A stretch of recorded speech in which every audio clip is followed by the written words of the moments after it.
because he was a tzaddik, he remembered the entire journey of his soul. You see, you and I don't remember our soul's journey in heaven before it was created into this world, put into a body, and we don't remember what happened in conception in our mother's womb. And we don't even remember some of our early years of childhood. Why? Because our brains and our memory wasn't developed yet. But just like you existed, and King David says this in another psalm, he says in the B'terem Yitzaticha, even before you were formed in your mother's womb, I already knew you. God knew you before you were formed in your mother's womb, and he knew you in your mother's womb. A matter of fact, and this is, I'm just showing you basic Jewish tradition, the Talmud says that when a soul is in the mother's womb, there's an angel that teaches the soul the entire Torah within the womb of the mother. So according to the Talmud, the soul is a complete soul in the mother's womb, learning Torah with an angel. Now, you may not remember that teaching, because if you were born into this world with all the knowledge of Torah and all the wisdom, there would be nothing that you could achieve through your effort. It would be like a gift. So God makes you consciously forget it. So you have to earn it. You have to achieve it through study of Torah and through good practices and wisdom and pursuit of Torah and mitzvot, so that it becomes your achievement. But subconsciously, it's all embedded in your soul's DNA, the entire Torah. So what does King David mean when he says, though my father and mother have abandoned me, the Lord gathered me in, v'Hashem yasveini, says the Talmud, that King David remembers the moment of his conception. And he says, here I was. Now, the moment of conception for a baby is a very dramatic, but also traumatic moment, because suddenly it's submerged into a physical reality. And of course, it's a big mazel tov.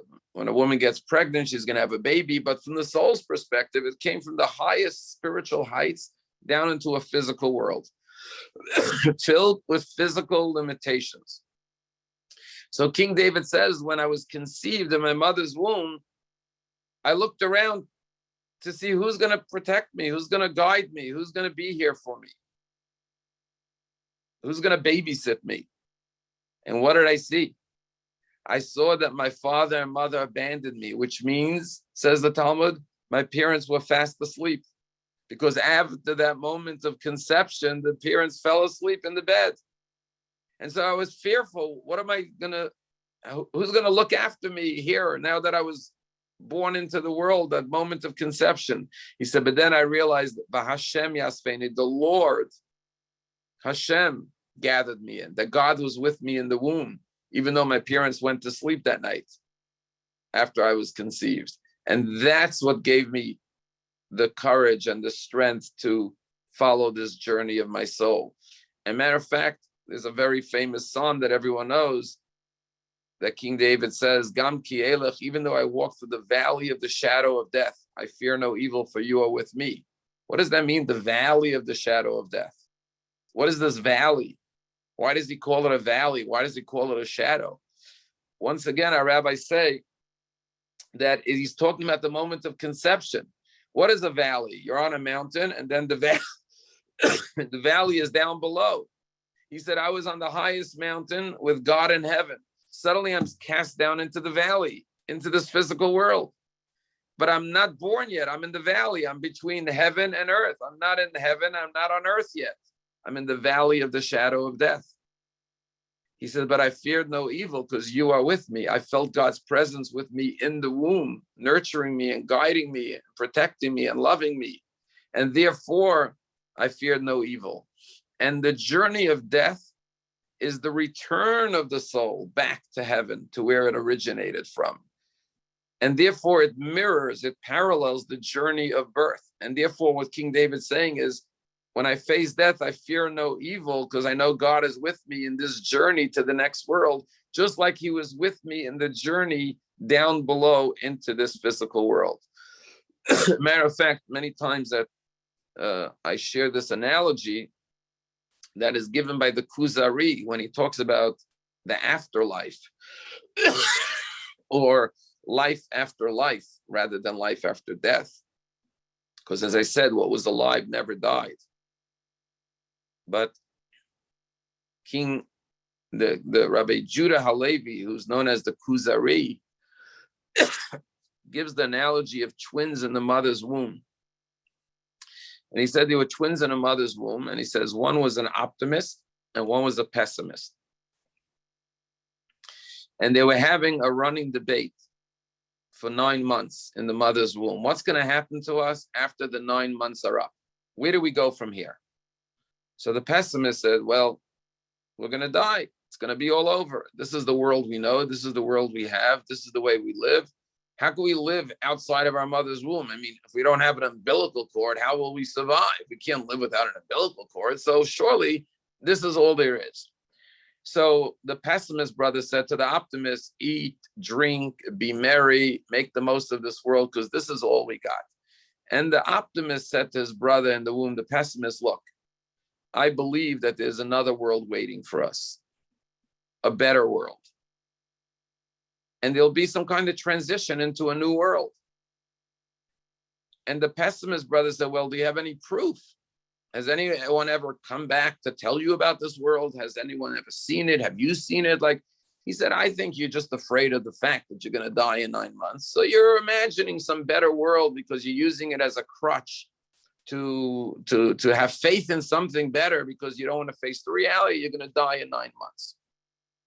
And the brother, the optimist, said, look, I have no proof, but it's a matter of logic. You know, the same creator who made us here and is sustaining us here through myriads of miracles in our mother's womb is not going to just abandon us.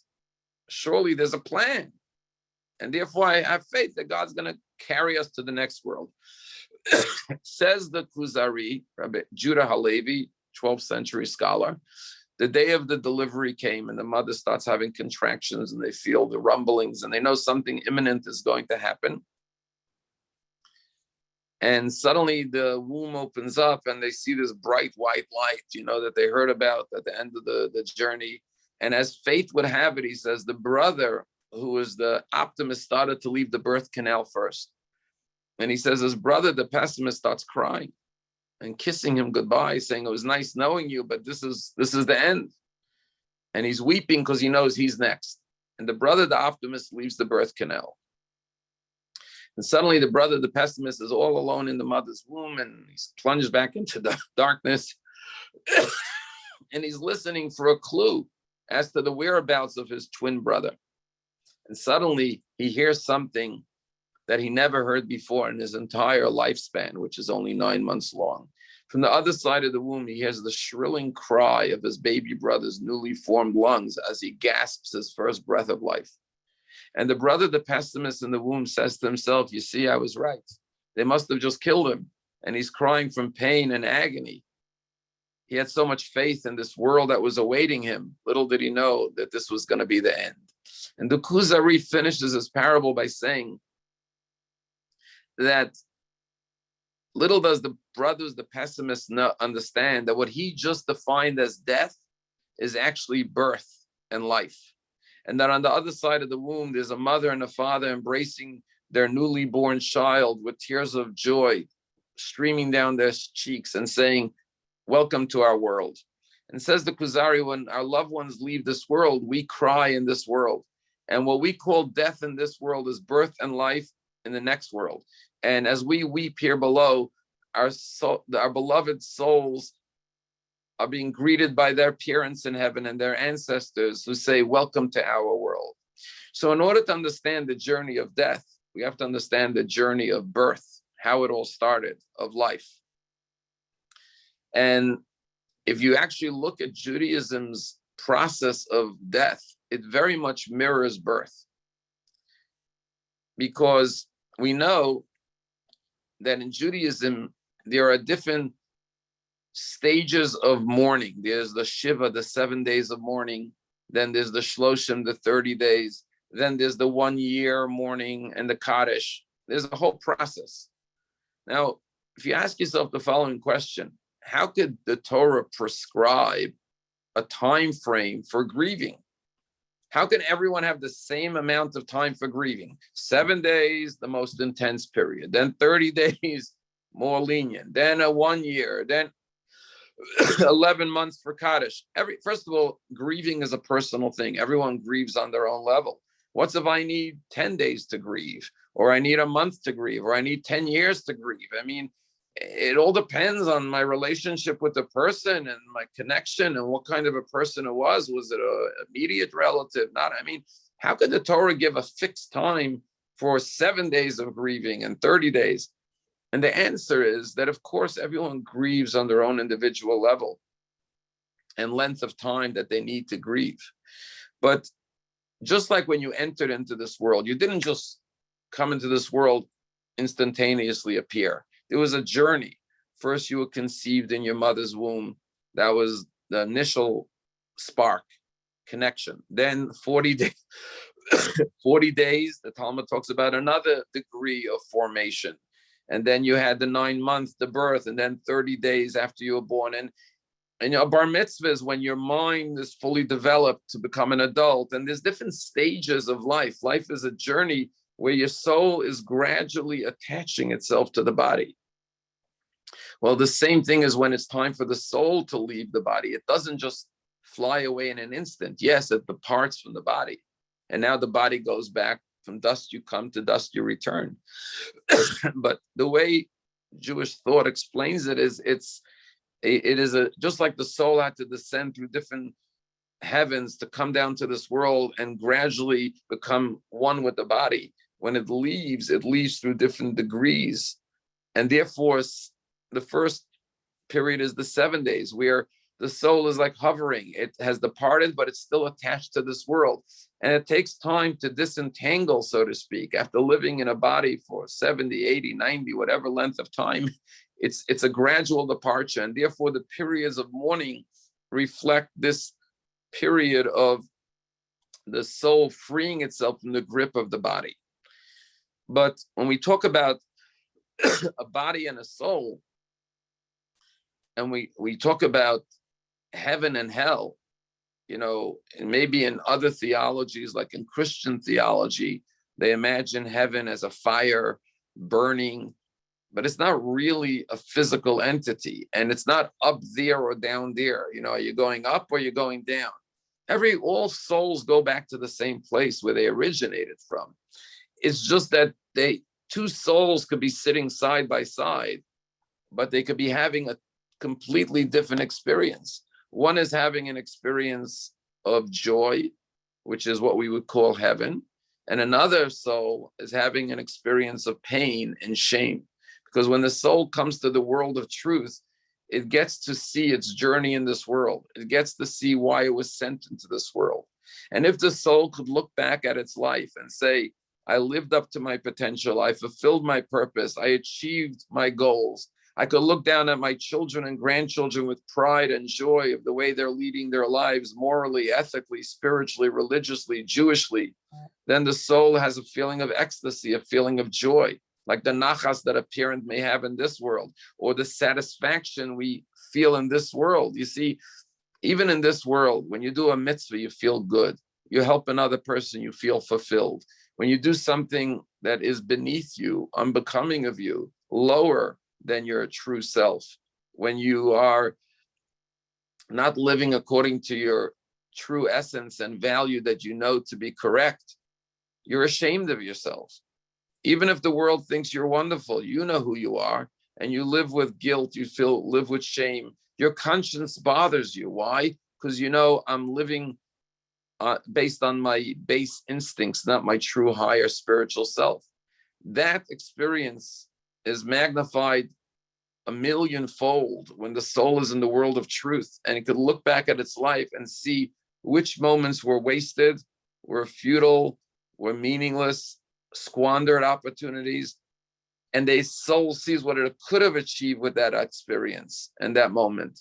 And so there's this feeling of regret or pain or shame. The expression burning with shame, when your cheeks turn red. Well, that's a physical experience in this world. Imagine in the next world, when you see your soul's true potential, and you can't do anything about it. You're helpless. You see, in this world, if you burn with shame, you can say, you know what? I'm going to change. I'm going to do better. There's room for repairing, for improvement. But in the next world, the soul is powerless. The journey is over. You can't go back. Now, there is something called reincarnation, where a soul could be sent back to repair something from a previous lifetime. But that's the definition of heaven and hell. Heaven and hell is a spiritual experience in the afterlife. There is no body to burn in hell. There is no devil with a pitchfork that's going to roast you in a fire, God forbid. And there's no physical pleasures of, people, all these stories or jokes talk about the banquet and the lavish meals in heaven. And they're nice jokes, but there's no body to enjoy good food, and there's no body to be burnt in a fire.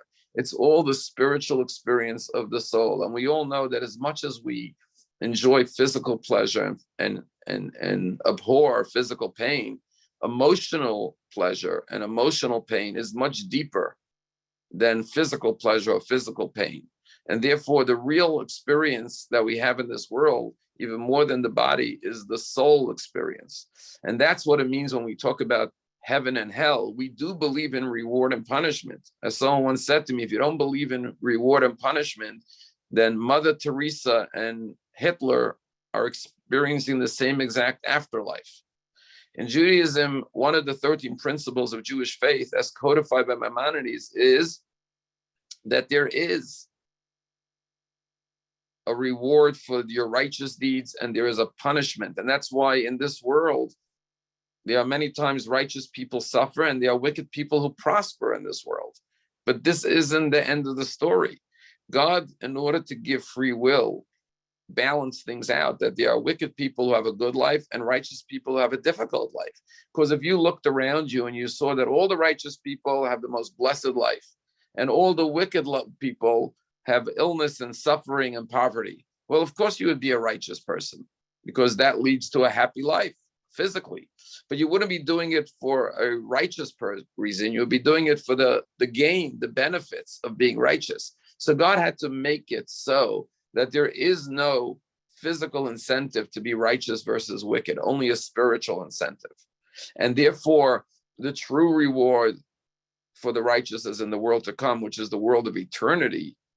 And the true punishment for the wicked is in the world to come. And to just quote what it says in Pirkei Avot, in Ethics of Our Fathers, it says that 1 hour of bliss in the world to come is greater than an entire lifetime of pleasure in this world.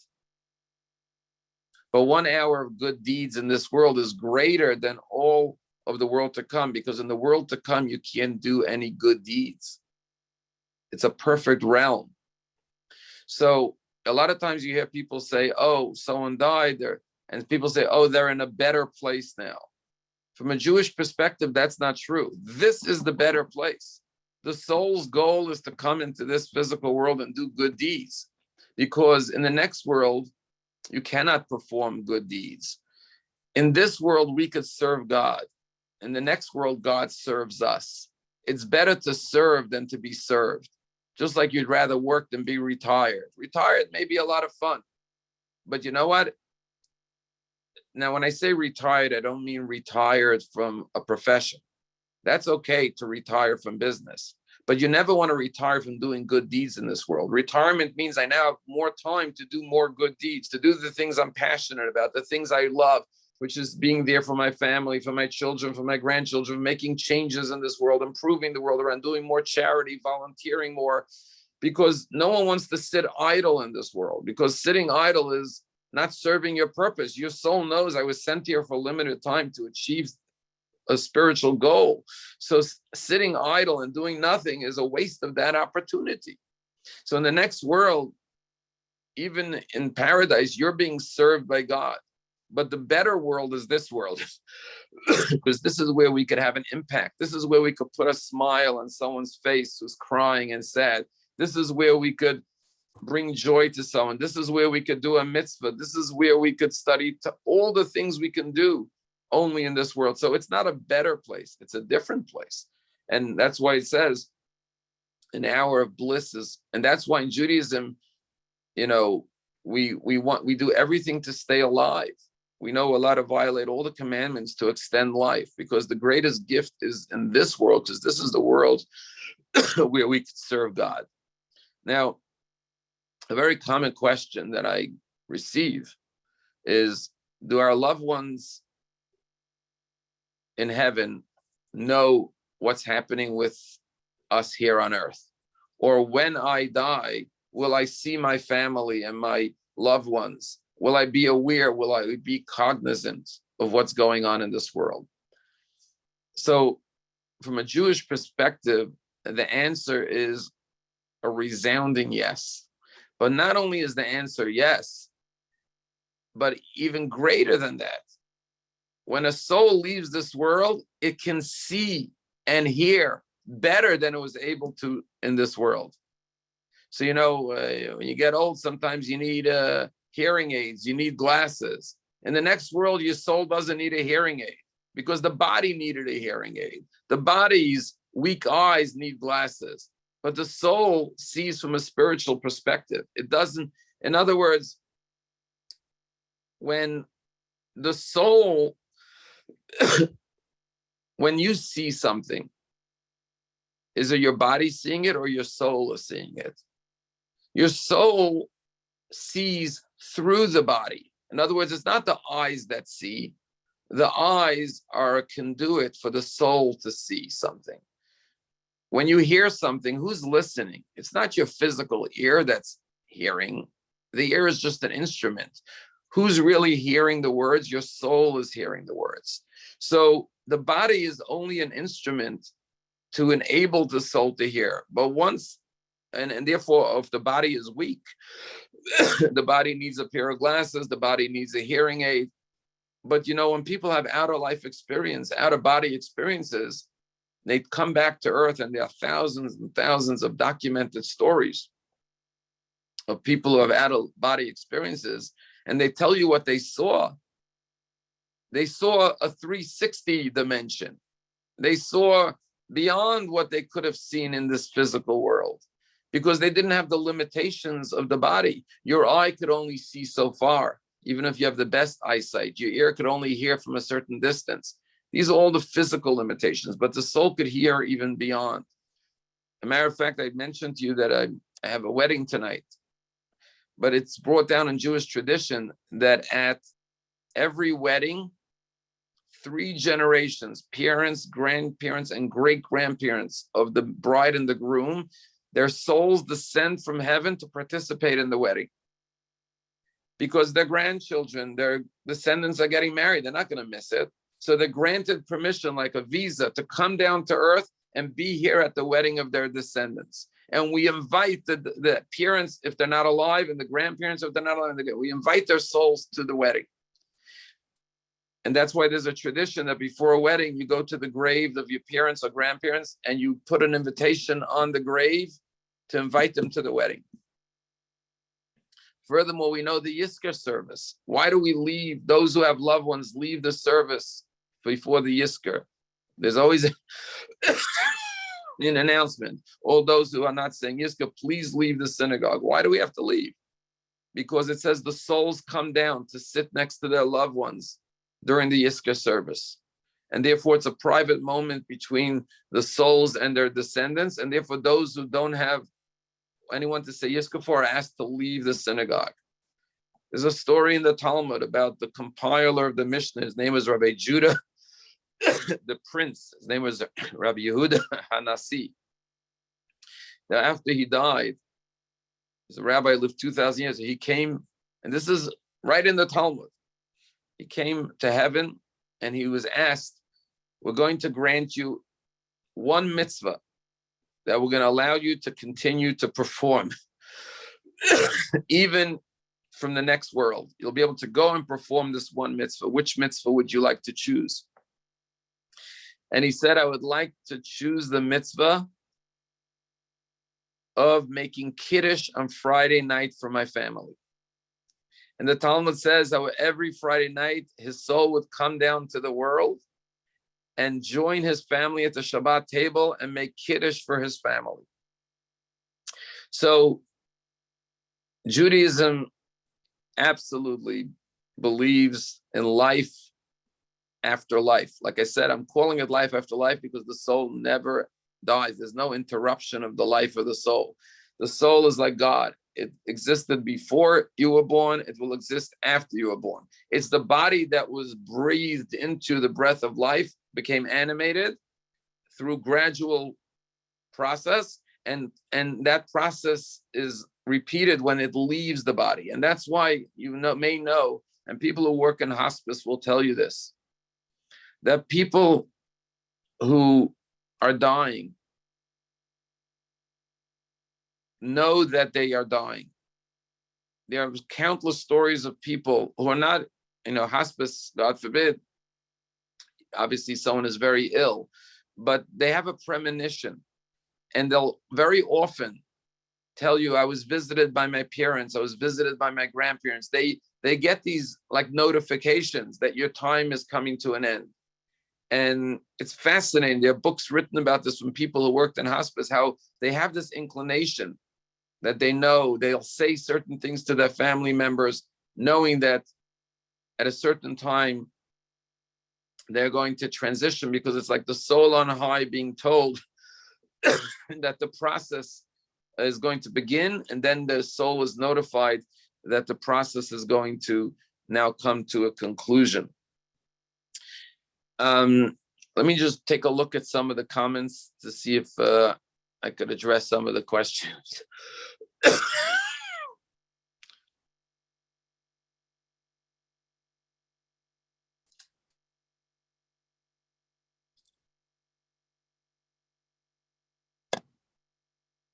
I'm not sure what the first person's question was. Someone said, what's the connection of the soul to previous lives?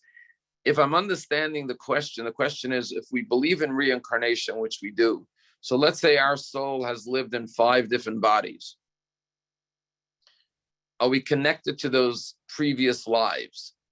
If that's the question that is being asked. And once again, I just want to point out, and then we'll answer this question through this introduction.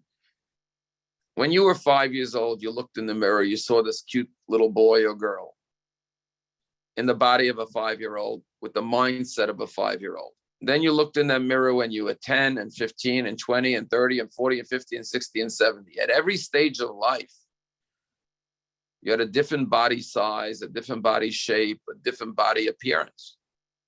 And not just your body, but even your brain and outlook and a consciousness and understanding of life, and your emotions were completely different. The emotions of a child versus the emotions of an adult versus the emotions of a parent versus the emotions of a grandparent. Now, the body kept on changing, but it's the same soul throughout all of those experiences. The same soul that's in the body. I went all the way back with King David to the moment of conception. But the soul of the 1-year-old is the same soul as the 80, 90, or 100-year-old. The soul doesn't change. And by the way, the word neshama means nishima, breath, because it's the breath of life. Every breath we take is from that soul. But the body changes, which means to say, not only is the body evolving, but your consciousness, your brain is developing. A baby's brain is just starting to develop. But it's not that the soul has to develop. The soul is intact. The soul is complete from the moment of conception and then birth. It's just that the body cannot receive the full radiance of the soul till it develops higher and greater consciousness. And to the degree that we refine ourselves, the more the light of our soul radiates through our being. People often say, this person has so much light in their face, right? Which means to say the light of their soul is more apparent in their face or in their eyes. Why? Because just like a window shade could obscure the light of the sun. And the more, if you go to a hotel sometimes, or maybe in your bedroom, you have darkening blinds, right? Where you could pull the shades closed and you have no idea that the sun's shining outside.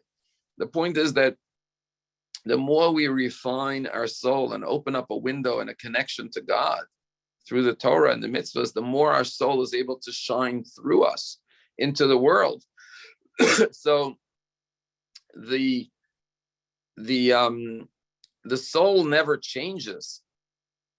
Not during our lifetime. It's the same soul, because the soul transcends. There's Einstein talks about energy and mass, right?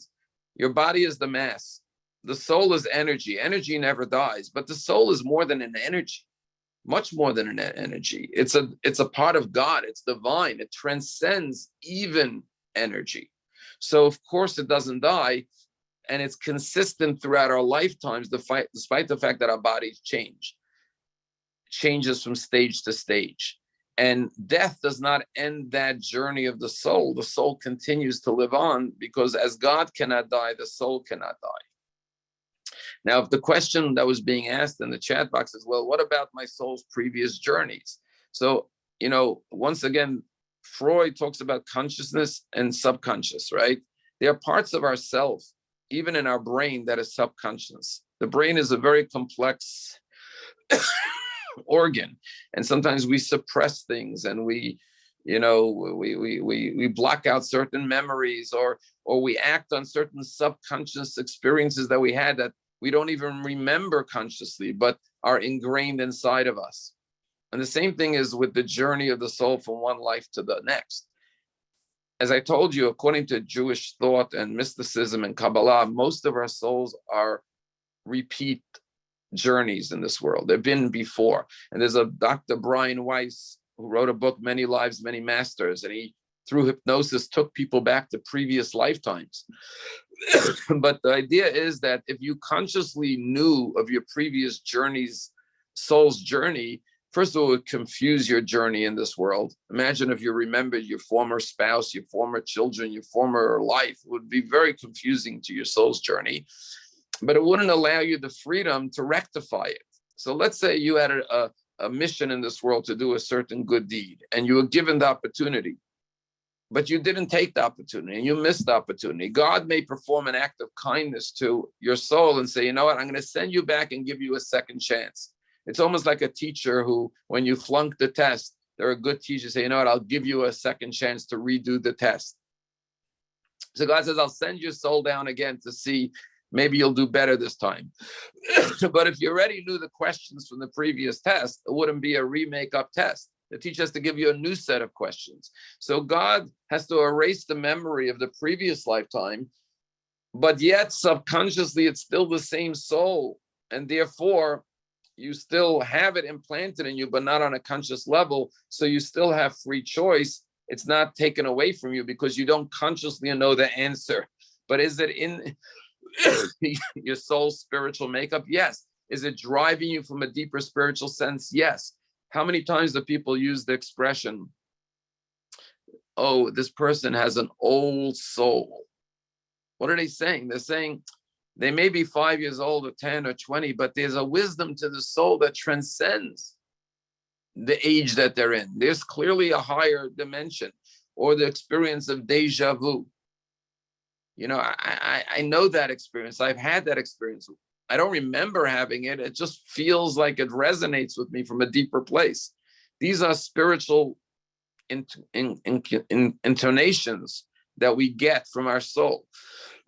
All of it illustrating this idea that a body can come alive through a soul, and a body can die. As King Solomon says in the book of Proverbs, the body returns to the earth from where it was taken, and the soul returns to Varuach Tashuv El Elokim Asher Netana. The soul returns to God who gave it.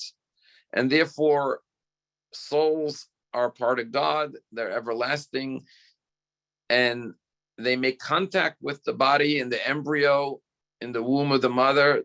They're born, they're created, they live a lifespan to fulfill a mission and a purpose, and then the body returns and the soul returns to God. When a person dies, the body is intact, but the soul has departed, and therefore we call that death. But when we're talking about death, we're talking about the physical part that died. The spiritual part didn't die. It's like, imagine you took a battery out of something, right? If you go to your car and you take the battery out of the car, you say, the car died. The car didn't die. The car was never alive. The battery had an energy to it. You took the battery out, the car is dead, but the car was never alive in the first place. But the battery is still alive. It's just not, it's not in the car anymore. So the car's not running, but the battery still has energy in it. Now, a battery could die too because it's man-made, but the energy of the soul is divine. It doesn't die, just like God doesn't die. Nobody goes to sleep saying, what's if God dies tonight and the world doesn't exist tomorrow? You know the world's going to keep on running, and it's going to run on clockwork. The sun is going to rise it's not going to be 10 minutes late. Why? Because it's a divine energy that's beyond the physical. Just like you have faith. And it's very interesting. Tuesdays with Maury's famous book, he says a line there. He says, everyone knows they're going to die, but they live as though they're never going to die, right? It's a little ironic. You know you're going to die, but you're acting like you're going to live forever, right? But maybe the truth is that we live like we're never going to die because the soul knows the truth that we're never going to die. The soul knows that it will never die. And that's why sometimes we live as though we're never going to die, because the truth is we're never going to die. The soul will never die. So you have your refrigerator, right? And you pull the plug out of the wall. And you say, oh, the refrigerator died. The refrigerator didn't die. The refrigerator was never alive. There was electricity running through the refrigerator from the outlet. Now, when you pull the plug out of the wall of the refrigerator died, but the electricity didn't die. The electricity is still flowing. It's just that it's not connected to the refrigerator anymore. That's what life is. The soul never dies. It's like the electricity. It's forever. It's just that when the soul is not plugged into the body, we say the body died, like the refrigerator died, but it didn't die. And it's funny how we use terms. Oh, my phone died. It's funny. Why are you calling a phone dying? Because what we're saying is there's no power in it right now. But the energy and the source that kept it alive didn't die. Because it's a part of God. And just incidentally, I know this is the afterlife, but the focus of Judaism is life, not afterlife. In other religions, they walk around with a cross and things like that. It's all about going to heaven or going here or going there. And it's a symbol of death. So-and-so died on the cross. I feel bad when you not invite them. Excuse me. Somebody. I told you to. I told you to.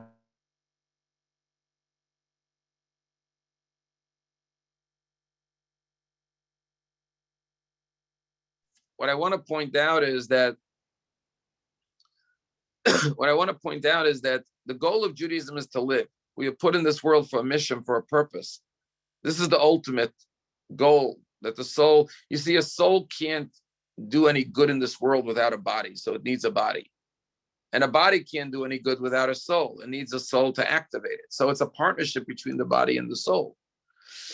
But if we want to and I know this is a class about the afterlife, but really the afterlife experience is based on the experience in this world. The quality of the afterlife is based on how we lived our life. And just like in the afterlife, it's pure energy or divine soul energy. In this world, the more we're connected to our spiritual life force, the more we fulfill our purpose in this world. I love using English expressions that people commonly use, but people sometimes say, I did this amazing thing. I felt so alive. What do you mean so alive? Either you're alive or dead. It means so alive. But what people are saying is sometimes you feel a little bit alive. Sometimes you feel like you're almost dead. People say at the end of the day, I was dead tired. What do you mean you're dead tired? You're alive. What it means to say my energy is very weak. And when I went to this wedding or I went to this great place, I was so alive. In other words, life and death is the degree of energy you have in your body. And it's not just physical energy, because you could wake up in the morning and be depressed. And physically, you have a lot of energy, but emotionally and spiritually, you're drained. And you could be physically exhausted at your child's wedding, and it's 1 a.m, but you're so alive because you're dancing at your child's wedding. So it's a spiritual life force. And the more you're in touch with that spiritual life force, the more alive you are. And knowing that you are really a soul, you're not a soul, you're not a body with a soul. You're a soul with a body. When you look in the mirror, you see your body, but who are you really? What you really are is your soul. When you get married, you marry your soulmate, not your body mate. When you love somebody, you don't love their body, hopefully. You love their soul, their inner essence. And the more we understand we're a soul, the more we understand that the more plugged in we are, the more in tune we are with our spiritual self through our connection to God and mitzvot and Torah, the more alive we will be in this world and the more we will be able to achieve. People talk about the word inspiration. Someone said inspiration doesn't last, but neither does bathing. That's why it's required daily. The word inspiration is putting in inspiration, which means what? You have to inspire. The root of the word inspiration is spirit. When you're inspired, you can do anything. You're excited because your spiritual self is alive. Someone once said to me, we have to aspire to be inspired before we expire, right? God gave us the soul. We have to feed that soul with inspiration. The soul needs a reason, a purpose, a mission, a divine inspiration. And every time you study Torah, anytime you pray to God, anytime you do a mitzvah, you feel that inspiration. Your soul, it's going into your spirit. And I just want to say that today we see an unfortunate, abnormal amount of problems in society. And there's a lot of depression. A lot of people are taking medication. And sometimes people have a chemical imbalance. I'm not discussing mental illness, but sometimes people just don't have a reason to live. They're just depressed. That's why there's so much drug and alcohol abuse, because there's a spiritual deficiency. And therefore, the soul knows it has a purpose in this world. And when the soul is unfulfilled, the soul is yearning for something meaningful, and all the world gives you is material things, the soul turns to other substances to get that counterfeit inspiration. So there's people take vitamins, vitamin D, vitamin this, vitamin that. You need vitamin S, vitamin spirituality for your soul. And that's why every day you need a good dose of Torah and prayer and mitzvahs. And that's why why is it that when you do commit a sin, even if no one knows and you don't get caught, you feel bad? And when you do a good deed, even if no one knows you did a good deed, you give charity anonymously to someone, you feel good because your soul is the truth. It says that is good for my soul. It feels right. And when you do something wrong, you know you're betraying your essence. You know you're betraying your soul. So how could you feel good about yourself? Because your soul is your true nature. Let's use this analogy. Imagine, you don't have to imagine, think of an astronaut and they're going to outer space. So what do? They put on a spacesuit. They go into outer space. They orbit the Earth, Mars, wherever they go, the moon. And then they come back after the journey of whatever period of time, a year in outer space. And the astronaut comes off the spacecraft. And what does he do? He takes off the spacesuit. Now imagine if the astronaut kept on walking around on Earth with the spacesuit. You say, what are you doing with that spacesuit? Take it off. You only needed it in outer space. In that realm, in that world of outer space, you need a spacesuit to exist. But now that you're back on Earth, you could take off the spacesuit. Now think of the reverse. God sends your soul into this world. Instead of going from Earth to outer space, it comes from outer space into this world. But in order to exist in this world, based on the laws of gravity in this world, so your soul doesn't fly away, it needs a spacesuit. You know what that spacesuit is? Your body. But when your mission is complete, and that's what death is. Death is when your mission on Earth is complete. And your soul knows when its mission is complete and when it's ready to return to the space shuttle, which is heaven. But when it goes back to heaven, Just like an astronaut doesn't need a spacesuit on Earth, your soul doesn't need a body in heaven. So it sheds the spacesuit. But just like when you take off your spacesuit on Earth, it's not a tragedy. It's like it's superfluous. It's not necessary. It's extra baggage that I don't need. Why would I need a spacesuit on Earth? Well, your soul doesn't need a body in heaven. So you don't have to spend time eating and drinking and sleeping in heaven and brushing your teeth and doing all the things you have to do. Your soul is free. Now, having said that, in Judaism, we want to live because we could only fulfill our mission here in this world. That's number one. But number two, it is traumatic. Just like King David said, when I looked around in my mother's womb when I was conceived, I said, where's my mother and father? And they were sleeping and God gathered me in. It's traumatic for a soul to merge into this world. So any transition, especially of such magnitude, so dramatic, is going to be traumatic. And therefore death is traumatic as well. However, when the soul, and by the way, the grieving of the Shiva is feeling the pain of the soul, because it's very painful for the soul to rip itself away from this world. And that's why there's set fixed times of mourning, because it is painful for the soul to go through that transition. And therefore we're empathizing with the soul and feeling its pain and grieving with it. Your personal grief may last longer, but the soul's grief. And when the soul comes back to heaven, it has to get reacclimated. You know, you ever go on a long trip, a long vacation, and you come back after a month or whatever it is, and you have jet lag and you have to get reacclimated and get back into your routine and get back into your schedule. It doesn't happen overnight. It could take a few days. It could take a week, it could take 2 weeks. Now imagine if you went on a trip for 70 or 80 years.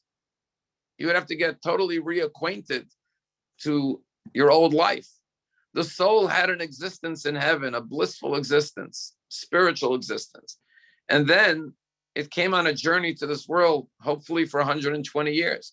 And now it comes back to heaven. It has to relearn the pleasures of heaven. It's used to physical, earthly pleasures of eating and drinking and whatever it is. And now it has to be reacquainted, reacclimated to a spiritual reality. It's a process, it's a journey.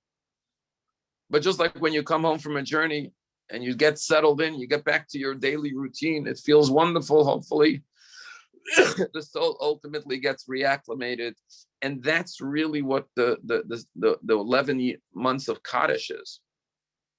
You know, sometimes when the soul comes back to heaven, it's not because of the mistakes, maybe the sins, the whatever it may be that got attached to it during this journey. It's not in shape, so to speak, spiritually, to be able to receive these spiritual pleasures in the next world. It's just like, I hate to use such a mundane example, but you know, you go on a long, I use the analogy of a vacation. You go on a long vacation and you come back and you usually have a lot of dirty laundry that you need to clean, because when you went on the hiking trip, you got mud on it. And when you went here, you got this. Well, when the soul goes on a journey, it fulfills its mission. God willing, we fulfill our purpose. We build families, we do good deeds. We have spiritual, physical offspring that we brought into this world, and they continue to be our ambassadors and carry on our mission in this world. But even if we don't have physical children or grandchildren, or in addition, we have spiritual children and grandchildren, all the good deeds we did, all the mitzvot we did, all the things we contributed to in this world that live on in this physical world. But we also got a little soiled along the way. We did some things we should not have done. We spoke some gossip. We maybe were dishonest. Maybe we did something. And now we come back with some dirty baggage, some dirty laundry. And it needs to be cleansed. It needs to be freshened up. And so the soul has some muck on it. And God has to cleanse it and wash it and repair it. And that process, you put something in the washing machine, it goes through a tumble and a rinse and a hot water and cold water. And it's not so much fun, but when it comes out, it's fresh and clean. And that's what the soul has to go through. And that's why we say Kaddish. But no matter what, the soul is good and pure. So the longest period of Kaddish we say is 11 months. Why? Because we believe that no more than 11 months, the soul is reacclimated, reconditioned, reintegrated into its spiritual heavenly experience once again, and there's no longer a need for cleansing, because the soul ultimately enjoys paradise and bliss and heaven. And we talked about death or eternal life, the soul. We talked about heaven and hell, reward and punishment. It's not a banquet or a fire. It's spiritual experience. Two souls could be sitting next to each other. One's in heaven, one's in hell. Just like in this world, you could be sitting on a bus or on a train next to someone. One person's in living hell and one person's in living paradise. They're sitting right next to each other, but what's going on in the inside? One person is experiencing all the happiness of life and joy and blessing. The other one may be going through a lot of pain and suffering. Same thing with souls, right? We talked about heaven and hell, or reward and punishment. We talked about reincarnation. The only thing we didn't talk about is resurrection of the dead. And obviously we've run the time, but just to touch on it, open up your prayer book. Every single morning it says, morning, afternoon, evening, the first blessing is Shemona Esrei. He says, bless you, God. And then God of our forefathers, Abraham, Isaac, and Jacob. And then we say, you are mighty God, you resurrect the dead. Baruch atah Hashem, bless you, God, mechayeh hametim, who resurrects the dead. Maimonides has 13 principles of Judaism. And you know, Maimonides was a believer, a man of faith, but he was also a physician and a scientist. 12th principle of faith is the coming of Mashiach. When the world will reach its fulfillment of goodness cumulatively, and every generation we add to the goodness of the world, we can't see it, the world will come to its perfection. And that's what our mission in this world is, to help the world reach its perfection in this world. But the ultimate the goal is resurrection. That in Judaism believe there will be a stage where our lives, our physical bodies will come, our physical bodies will come back to life. And how that happens, all I could give you is the analogy of a seed. You have an apple, you eat the fruit. What's left? The skeleton of the apple, the core with the seeds. You dig a hole in the ground, you bury it, and you come back a few years. You come back a few years later and there's an apple tree with new apples. Is that a miracle? Yeah, that's God showing you in nature what's going to happen on the human level. Resurrection of the dead. The dead apple that was consumed, that disintegrated in the earth, fresh new apples came about. The same thing with a body. A body is put into the earth and everything disintegrates. And what's left? Just the core, the skeleton, maybe the seeds, and new flesh and new body. And there's many prophecies about this. You can't get into it right now.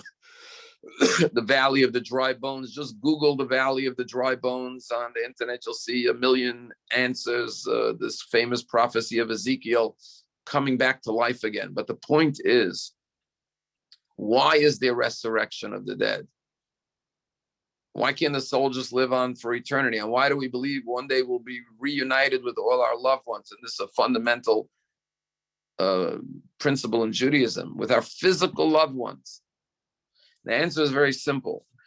Your mission in this world is accomplished with your body and your soul. Your soul drives your body. It gives you the will and the intentionality, but your soul is the instrument that does the mitzvah. So you could have all the desire in the world to help a poor person have food, but without a physical body to go cook food for them and give it to them, or earn money and give charity, you cannot do the mitzvah. So your body deserves 50% at least of the credit for doing the mitzvah. If only souls would be rewarded in the next world, it would be an injustice against the body. When does the body get its reward? The body was physically exhausted, but went and did a mitzvah and helped a poor person, or whatever mitzvah they did, study Torah, put on tefillin, lit Shabbos candles. The body deserves its reward. And therefore, not only does God reward the soul, but there'll be an ultimate stage when the world is perfected, that the bodies will come alive again, like the seeds of the apple tree. All those skeletons will come back alive. And I know we're getting into a lot of questions now, how this is going to happen. But this is fundamental Jewish belief, Tchiyat HaMesim, resurrection of the dead. So the body, not just the soul, can receive its due just reward for its participation in the good deeds that it performed in this world. So this is just a little bit of, like I said in the beginning, a tip of the iceberg of major, major universal subjects: death, afterlife, heaven and hell, resurrection of the dead, reward and punishment, and reincarnation. Obviously, there's endless amount of Jewish thought and commentary on this, but at least you now know where Judaism stands. And when you go study Torah, whether it's the oral tradition or the written tradition, the prophets or the scriptures, you'll see in this context how we view our life. But all of this that we know is not because we're anticipating getting to the next world. We have plenty of time to get there, God willing. And we're not eager to get to the next world because our goal is in this world. It's all about using the time we have in this world to do as much good as we can. And I'll just conclude with this story. Rabbi Yisrael Salanter, who is a great ethicist and teacher of the Musar movement, was once walking through the streets of his town in Salant, where he lived back in Poland, and he saw a light coming from one of the shops. It was the shoemaker. He was repairing shoes late at night. In those days, they didn't have electricity. He had a candle, oil lamp, and he was repairing shoes. And he came in, he said to this shoemaker, "Why are you still working so late?" And the shoemaker said to Rabbi Yisrael Salanter, "As long as there's still oil in the candle, there's still time to repair."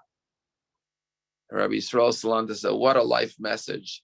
As long as there's oil in the flame, in the candle of the soul, there's still time to repair the world around us." Judaism is a religion that focuses on life. What do we say every time we raise a glass of wine, or l'chaim, to life? And even when someone dies on the yard site, we make a kiddush and we get together. And what do we say? L'chaim. And if you notice, the word l'chaim is not singular. Chai, like the keychains, is one life. L'chaim is plural, two lives. Why do we say to lives with an S at the end? And the answer is because we're always fully aware that we're living two lives simultaneously, not a double life, but two lives. There's the physical and the spiritual life. The physical life has an end. The physical activities you do in this world have an expiration date. They don't live on for eternity. They're nice here in this world, and some of them is appropriate, some of them are inappropriate, some of them are justified, some are not justified. We all need some physical pleasure and enjoyment and experiences and entertainment, and that's part of being a healthy person. But that's not the main goal of life. The main goal of life is the spiritual life we live, the meaningful life we live, the fulfilling life we live, what we transmit to our family, to our children, the Yiddishkeit, what we impart to the world around us, the effect and impact and change we have on others, the contributions we make. That's what lives on. And just to prove it to you, when you go to a funeral where suddenly truth and reality sets in, you hear eulogies, not just from the rabbi, but from the loved ones, from the family, and from the friends. And what do you hear people talk about at the eulogy? No one says, "You should have seen the Ferrari he drove. Wow, what a Ferrari. It was red." Nobody says, "Oh, you should have seen his swimming pool. Unbelievable, the slide," right? No one talks about, "You should have seen his tailored suits. They were unbelievable." What do they talk about? How loving he was or she was, how much goodness they performed, how much kindness they did, how many mitzvot they did, how much they gave of themselves, how selfless they were, how much they sacrificed. Because when life comes into focus, and that's what happens at a funeral, when your loved one, God forbid, is leaving this world, transitioning, you realize in an instant that none of that is really important. None of that lives on. The suits and the houses and the cars, they're all going to be in a junkyard one day. They're not going to live on. But their love that they gave to their family, the charity they gave, the good deeds they performed, their goodness, their kindness, their righteousness, their honesty, their integrity, their authenticity, all of the good virtues, that doesn't die. The person may be physically gone, but their love lives on in everyone's heart, and the good memories of their kindness and the teachings they imparted and the good deeds, if they help build Jewish institutions or any good institutions that are helping people, that doesn't die. So the trick is not to wait till the funeral, but to live your life, so to speak, with the end in mind and say what really matters at the end of the day. Yeah, of course, we're physical beings. We need physical things and we enjoy physical things. But remember that your real existence is your soul, and make sure that you're giving proper nurturing and nourishment and care. People talk about, taking care of yourself. Take care of yourself. You got to take care of yourself. Well, who is yourself? Is yourself your hair and your nails? That's not really yourself. Is yourself your whatever, your body? That's not your real self. Of course, you have to take care of yourself. You have to sleep well and eat well and exercise and do all of that. But your real self is your soul. And your real happiness comes from your soul. What makes you really happy are spiritual things like love and pride in your children and grandchildren and doing a good deed and knowing you're a good person. And when you look in the mirror, it's not just about seeing how beautiful you look, but how beautiful do you look on the inside? It's your self-worth, it's your self-esteem. And where does self-esteem come from? It comes from knowing that I'm a person that's worth esteeming, a person that's worth admiring, a person that's worth respecting. And that you have to earn through your actions. So self-care, or take care of yourself, is very important. And Judaism is a big believer in the body and the soul. We don't deny the body. We incorporate the body in the service of God. Obviously, I'm running over time because there's a lot to be said about the subject.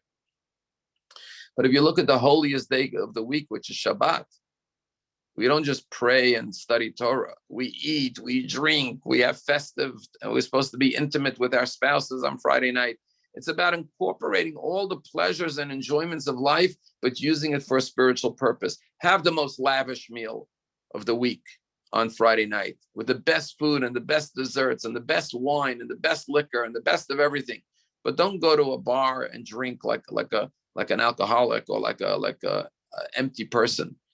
Say l'chaim with a Dvar Torah about the Parsha around your Shabbos table. Now the alcohol is there to uplift the family experience and share Torah around the table. Make Kiddush over a cup of wine, but don't just drink wine for pleasure. Make Kiddush to thank God for the creation of the world and Shabbat.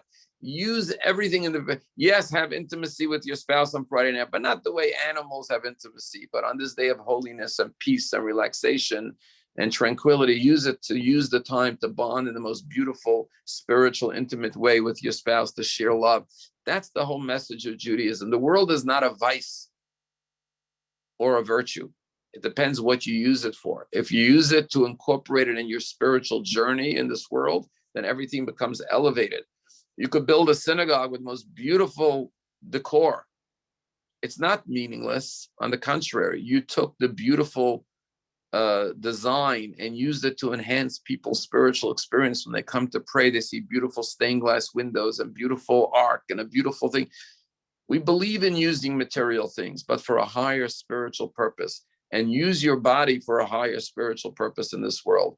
And realize that the part of you that will live forever is your soul. And therefore, don't put overemphasis on what's temporary. Put the emphasis on what's everlasting and permanent, the part of you that will be there for you forever, which is your soul. So I hope answered a few questions, or at least gave us things to think about. But again, the purpose of talking about the afterlife is not to know what's waiting for us, but to know how to live in this world, knowing what the ultimate goal and the ultimate destination of our lives is. And knowing that the ultimate destination of our lives is a spiritual world with God in heaven, we will make sure that we prepare ourselves. And just one more teaching that comes to mind in Pirkei Avot, Rabbi Yaakov said, this world is a corridor before the world to come. Haskein atzmecho beprosdor kedei shetikanes latraklan. He says, prepare yourself in the corridor so you may enter the banquet hall. It's a one-line teaching in Pirkei Avot, but it says this whole world is like walking down a long hallway. Where does the hallway lead? To a banquet hall. The banquet hall is the world to come, metaphorically. When you're walking down a corridor about to go into a banquet hall, what do? You button your suit, you fix your tie, you make sure your makeup looks good in the mirror, because I'm about to make my grand entrance. That's the way you should view this world. You talk to people when they're older and they say, when you're young, you think you're going to live forever. And then you realize life goes by so fast. 70, 80, 90 years, it feels like a long time. But compared to eternity, it's very, very short. It's just like walking down a corridor before the main banquet. Just like you prepare yourself before you walk into a banquet hall. When all of us arrive before God in the next world, we want to be proud of the way we lived our lives. We want to have the best possible appearance. We don't want to come and be ashamed. God's going to say, what did you do with the talents I gave you, with the resources I gave you, with the blessings I gave you? Were you a good custodian? Did you manage things well, the assets that I gave you? Did you invest properly? We don't want to be ashamed. We don't want to look like a fool, so to speak. Living with that awareness, we can't maybe do it every moment, but at least on a daily basis to think about these things, to contemplate these things. That's what Judaism is. That's what Torah is about. That's what prayer is about, to remind us to stay focused on what's really important. One last analogy. I know we're running way over time, but I see that most of you stayed, so I'll just throw in one more analogy. They tell a parable of a king that wanted to reward somebody. And they said, you could walk into my treasure storage room, which is all the gold and silver and diamonds, and you can take as much gold, silver, and diamonds as you want from precious stones from my treasure house for 60 minutes. That's your reward for what you did, something really great. The man was so excited, but when he came into the treasure house of the king knew that this person loves beautiful music. So he had the best violinists and the best exquisite musicians playing the most beautiful music to distract him. And when he came in, he got so caught up with the music and the beauty of the music that he could stop to listen and enjoy the music. And before you know it, the 60 minutes were up and he realized, oh no, I only have 2 minutes. He grabbed a few diamonds and he ran out. He was over 60 minutes. And the analogy obviously is that God puts us in this world, not for 60 minutes, hopefully for 120 years, but whatever our lifespan is. But he puts in all these temptations, all these distractions, all these pleasurable things. And that's the challenge. Am I going to focus on the diamonds and the jewels and the precious things that are going to be with me forever? Or am I going to get distracted with this and with that? And before you know it, the time is up and I don't have much to take with me. But like Rabbi Yisrael Salanta learned from the shoemaker, as long as there's oil in the lamp, there's time to repair. The main thing is every day, we can't, it's not all or nothing. Just try to do another mitzvah, another good deed, and know that that is what is most important. Those are, so to speak, the spiritual souvenirs that we take from this lifetime. More importantly, I'll just finish with a joke because I didn't even tell one joke in this whole class. But there's a story about this guy who dies, and he wasn't such a good person, so they send him to not such a good place. And a week in or 2 weeks in, they come, they say, we're relocating you to heaven. He says, really? What happened? He says, your son made a big donation to the synagogue in your memory, a very big donation, $1 million. He's naming the whole synagogue for you. So your son's good deeds is to your credit because you gave birth to him. He's your child. You raised him. So it's an elevation for your soul. And by the way, when we do a mitzvah, we don't just do it in memory of our loved ones. We say Ilui Nishma. We elevate their soul. Just like when you hear a good thing about your child did something good. It gives your soul an elevation. The soul is elevated on high spiritually. So the joke goes that they may move him to heaven. They come back a week later, we're moving you back to purgatory. He says, what happened? They say the check bounced. Okay, but the point of the story is, on a serious note, that when we do good deeds, just like when you plant a seed, it grows and grows and grows. Just like you make an investment, you get dividends every year on your investment. A good deed is not just for the now. It says that on the high holidays, God has the book of the living and the book of the dead open in front of him. And you know what our rabbis say? God is not just assessing and rewarding the good for the living, but he's assessing the dead. What does it mean, assessing the dead? The person's been dead for 5 years. What do you have to assess? You know what God has to calculate? And only God has a divine computer who could keep track of this. How many good deeds transpired in the world on earth because of the soul of this person? Oh, he educated that child. He paid for that kid's education to go to school and get a Jewish education. Well, that child now just got married and sent his kid to yeshiva, to Jewish school education. That's because you taught him Torah. Guess what? That's to the merit of that soul. So God is always updating souls in heaven for the good deeds. And that's why our loved ones look to us and say, do more good deeds, because the more good deeds you do, the more it benefits you, but it benefits us. So imagine this, and I know this is I keep on running into something else, but I'll stop because it's 1 o'clock. But imagine you have a loved one that moves to another country. In the olden days, even before there were telegrams, you had no way of communicating. You can't speak to them, you can't hear them. It's not like today, you have FaceTime and Zoom and everything else. But you could do one thing. You could send care packages overseas by ship, and it will reach them, and they will open it and read your letters and get your goodies that you send them. Even if you can't see them or hear from them, just knowing that they're receiving your love packages brings you joy and comfort. Same thing with souls. Death ends a life. It doesn't end the relationship. It's a spiritual relationship. When you say, my beloved father or beloved mother always taught me to do this. You're struggling. Should I do this? Should I not do this? My father always taught me to do the right thing. I'm going to go do the mitzvah. It's like you sent a care package to your father in heaven or to your mother, and they receive that package, and their soul is elevated from that good deed. So anytime our bodies become an extension of their soul, just like your soul operates in your body, their soul is part of your soul. And therefore, when you act because of their teaching, their guidance, their inspiration, it's as though they acted in this world, and they get the credit and they get the elevation. And so the souls of our loved ones implore us and beseech us to do as many good deeds for their sake, because they can no longer do good deeds in the next world. So I wish everyone a good day, and thank you all for joining, and we'll see each other soon, God willing. All the best.